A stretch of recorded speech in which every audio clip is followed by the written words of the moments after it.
Mavis is a diesel engineer who works at the Farquhar Quarry Company shunting freight cars and their sidings. She had 6 small wheels that hidden by side places just like Toby's.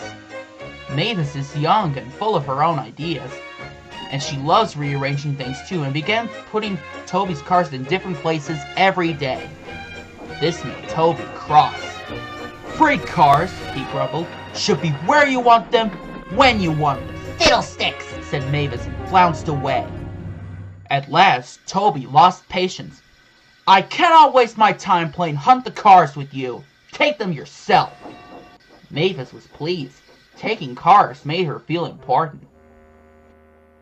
At the station, Diesel oiled up to her. "Toby's an old fusspot," she complained. Diesel sensed trouble and was delighted. "Toby says only steam engines can manage freight cars," continued Mavis. "How sad," squirmed Diesel. "Depend upon it, Mavis. Anything steam engines can do, we diesels can do better." Diesel knew nothing about cars, but Mavis didn't realize this. On Toby's line crosses the main road behind the station, and a short way follows the farmland. The frosty weather makes muddy lane rock hard and very, very slippery.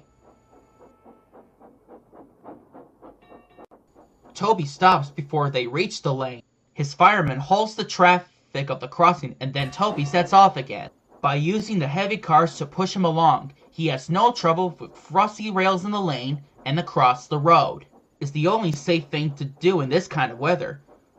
Toby warned Mavis and told her just what to do. "I can manage, thank you," she replied. "I'm not an old fusspot like you." The cars were being tired of pushed around by Mavis. "It's slippery," they whispered. "Let's push her around instead. On. Mavis took no notice. Instead, she went in the lane and stopped at the level crossing. All traffic halted.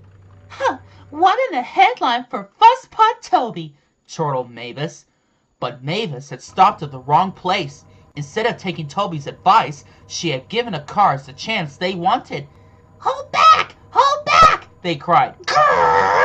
Growled Mavis. The cars laughed and her wheels spun helplessly. Workmen sanded the rails and tried to dig away the frozen mud, but it was no good. Everyone was impatient.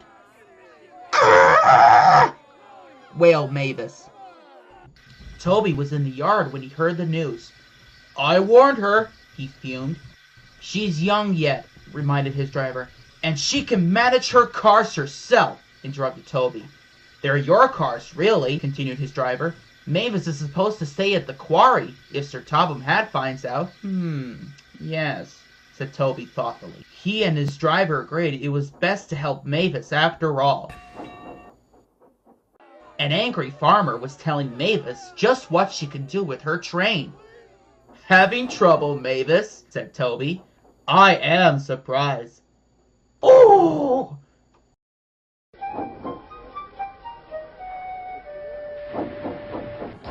With much puffing and wheels slipped, Toby pushed Mavis and the cars back.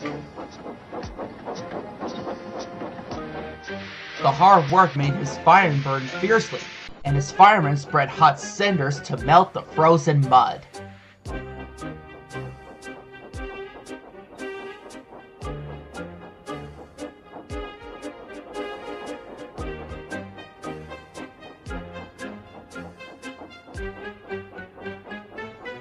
At last they finish. "Goodbye," called Toby. "You'll manage now, I expected." Mavis didn't answer. She took the cars to the sheds and scuttled home to the quarry as quickly as she could. But that's another story.